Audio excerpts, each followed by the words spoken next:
Good morning everyone, my name is Elmer Gio Jr. My topic for today is all about final institution. I chosen topic in final institution, final farm is the Davao Prison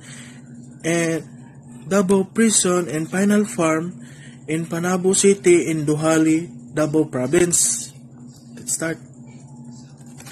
Final institution. Davao Prison and Penal Farm in Panabo City in Duhali, Davao Province. The Davao Penal Colony is the first penal settlement founded and organized under Filipino administration. The settlement, which originally had an area of approximately 3,000 hectares in the district of Panabo and Tagum, Davao del Norte, was formally established on January 21, 1932 by virtue of Act Number 3732.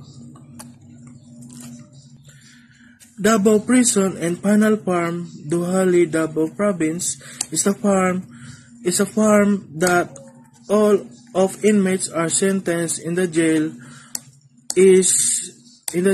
are required to work for company industry of banana because the institution is now the main source of income by the Bureau of Prison from its vast product of abaca, rice, and other major agriculture product. The colony has been engaged in a joint venture with the Tagum Development Company Tadeco and had an area of 3,000 hectares banana plantation.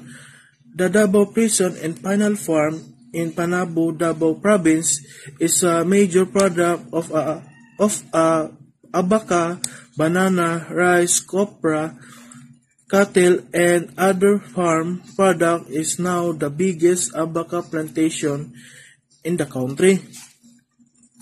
This penal farm and all inmates are sentenced in the jail are required to work for 8 hours a day like a natural man living outside in the jail. All sentenced are really happy because they can help to their family outside in the jail because the Tadeco company management are giving salary to the inmates every day they work for them, and the Bureau of Prison of Davao Province of Duhali and the Tadeco company, that's their way to rehabilitate the inmates to change their life.